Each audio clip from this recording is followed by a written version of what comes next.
Well, hello, and today is another day, and it's about this Ford F-150.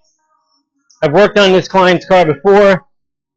He actually has a pool service. Let's see if I can zoom in on that.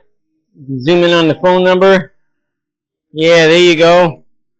Give him a call if you need service. He's got it all listed there on what he does and how he handles it. It seems like he's got it all there. Everything from electrical heaters, salt generators, motors, pumps, filters, all that stuff. So if you need him, his name is Donald.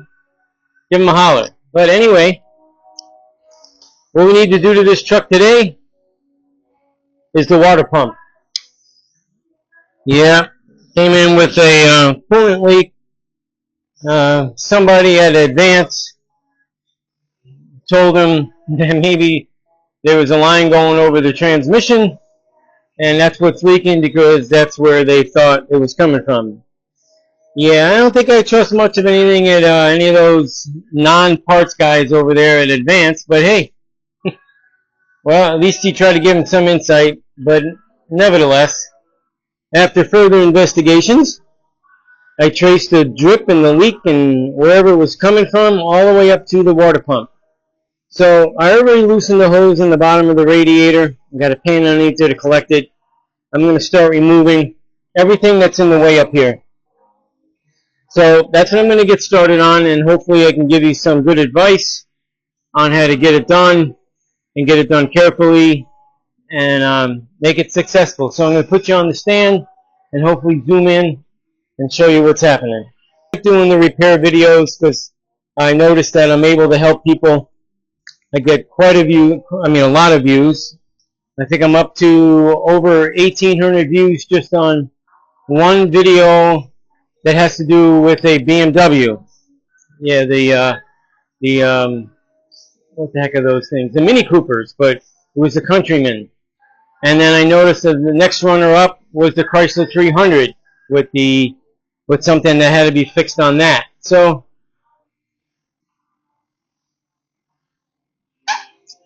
the air breather, the cone, the snorkel, whatever you want to call it, it's got to come off. Get it out of the way. So right off the throttle body, take that end off, and then you can unscrew this end here. I can easily take the clips off for the air breather itself, but it's got other stuff attached to it, the sensors. No need to. Just do that, and then I can flip this back, and then now this opens up the top of the engine. I don't want to have any issues with the music that's playing in the background, so maybe I should just turn off the radio.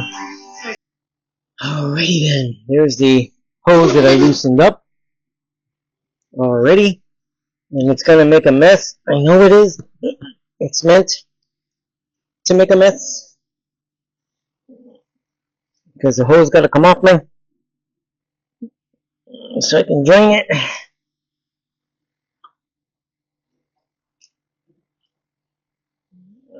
Oh.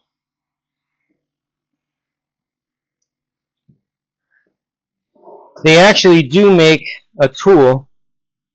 Snap-on makes it. I'm sure there's other companies out there that make it.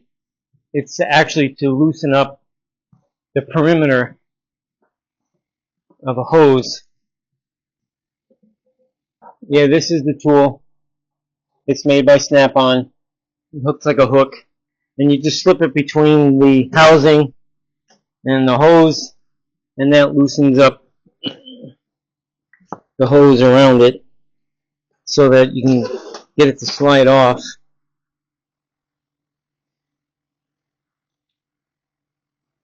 Some people use a screwdriver, but I don't want to risk slicing a hole in it.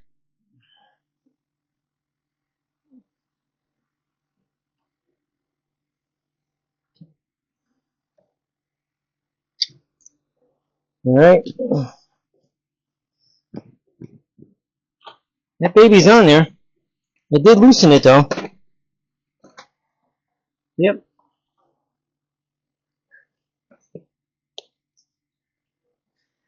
There we go.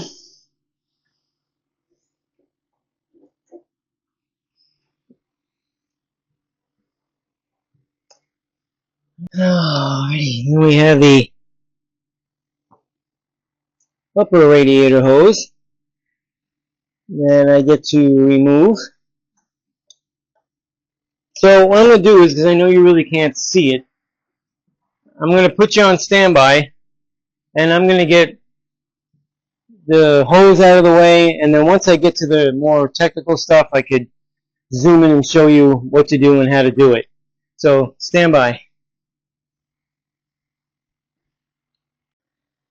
I'm back, and a few tips I'm going to point out. And well, first I'm going to show you what the new water pump looks like. Yeah, it's not that big. It's average size, I'd say. It is in the plastic bag still. I want to keep it as clean as long as I can. And from the looks of it, it's not a lot. There's not a lot, but you do have to remove a lot. And one of obviously the hose, and these are pretty neat. I kind of like it. These have a metal rod clip that slides in over that plastic fitting there, and that plastic fitting and that metal clip, they lock in place. And then there's another one here. You can see how it is. And all it takes is a small flat screwdriver, another snap-on little gift they give you, but you just get behind it, you pull it out, you don't take it all the way out. It does have a stopping point, and this way you don't lose it. And then once you remove that, you could also remove that, and that takes this T section out of the way. But that'll be next. As you can see, there's the lower hose that goes in there. It's a little corrosion around there, no big deal, that's normal. And then afterwards, there's the pulley for that. And the hose that came off of here is right here. I put it to the side. And it's got, a similar clip to that one right there. They're interesting enough. You can use a regular pair of pliers on those, or you can use this tool that is made for them. And either way, as long as you don't pinch the side of your finger as you're squeezing it, moving it back.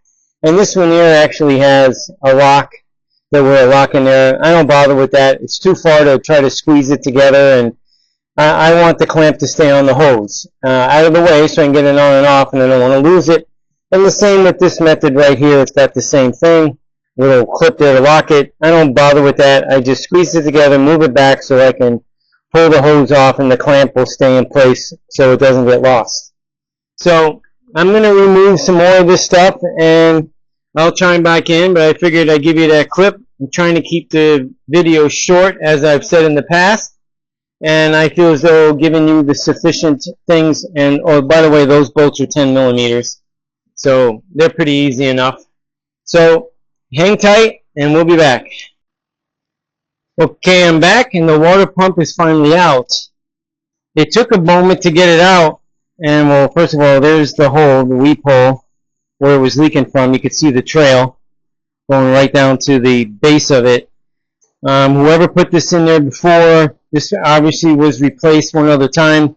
The truck does have over 200,000 miles on it, and they put silicone on there. That's a big no-no. You don't use silicone when there's an O-ring involved. And as you can see, the new one, even through the bag, you can see there's the O-ring. That's all it takes. You want to put a little bit of grease or Retro Lube on there, or just a little bit of oil on the O-ring around the whole thing, so when you're sliding it in, it doesn't get hung up, it doesn't get cut. That's one thing. But do not put silicone around the base of that. It is not required. And they also added silicone on this neck here that comes out of the top side of it for 2 lines to hook up. It goes right there. And they put silicone on that. So I'm going to see if that package came with an O-ring. so I can change it. If not, I believe I'll have one. I'll change it and get rid of the silicone and clean up that mess. And that's another reason why I got Brake Clean, to clean all that up. I'm going to use a razor blade, scrape it, and all the oil, whatever that's around there, I'll be spraying that clean. So when the thing goes in there, it's nice and clean. Yep, so 4 bolts, only 4. Hold that in, nothing more, nothing less. And as you can see, the other bolts that are on there are strictly for the cover in the front and not for the water pump. If you call any parts house and they say, is it a 3 hub, I believe they use, or a 4 hub, which even I didn't recognize the hub concept, because as far as I know, it's not really called a hub. It is part of the pulley system that the belt rides on. And in this case, this one is a 4-bolt pulley housing mounting situation. 1, 2, 3, and 4. So this one is a 4. That's what they're meaning by it. And some of those folks, even though it was at Napa where I got the parts, they hit me with that. I said, what's the most common one sold? He told me 3. So they sent the 3 over, and the 3 was wrong. It's a 4 because they used the word hub. And they should have just said the pulley that the belt rides on to turn the pump. And that would have been easy. I would have counted 4 bolts. So that's a little tip. So I'm going to start putting it back together. And being that I already took it apart and showed you the key points, if I come across something else, I will show you. But when it's back together, I will chime back in, so stand by. Okay, I'm back, and it is running. It's back together. I was making sure that there's no leaks. You can see the pump straight down in there, and all the other lines that I showed you that had to be disconnected and what it took. And the coolant level is where it needs to be. Yep, put the cap on there nice. And like I mentioned, there is the half a gallon of distilled water. See, distilled water. And I put a gallon of straight concentrated antifreeze. There it is. Napa, straight concentrated. So far it doesn't need any more. I did not and will not put the old stuff back in there. And that's right there. There's garbage in it. Don't need that. Put it clean. So she's healthy. And remember, no silicone. The kit comes with 2 O-rings, and they actually also siliconed one of the up tubes that is connected with this hose. And I had to remove that, clean it up, and I did change the O-ring that came with the kit. So you can probably see that down in there where the other line is attached. Everything is nice and dry. It took a little over, it's like 2 hours and 45 minutes to get all out, because I had to clean all inside there to get all the silicone off. Yeah, so you figure out on a 3-hour job at tops, at most, you should be able to change it out.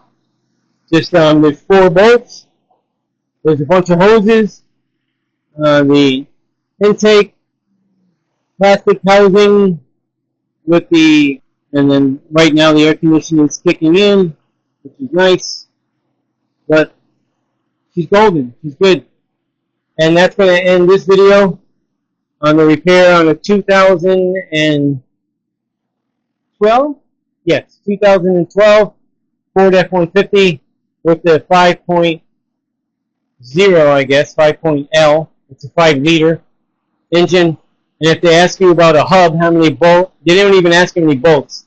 They want to know if it's a 3 hub or a 4 hub, which means how many bolts does it take to hold on the pulley for the belt to go around. It's a pulley, the belt goes around it, it is grooved, and in this case, it had 4, not 3, but 4. Keep that in mind. So even if they ask you about a hub, just go in there, count how many bolts are holding that pulley on, where it's attached to the pump, and then you'll be able to answer your question, whether it's 3 or 4. So until then, if you wouldn't mind subscribing if you haven't already, give me a thumbs up if you got a comment, I'll answer that question for you when I see it. And until then, try to get something done. Thanks for watching.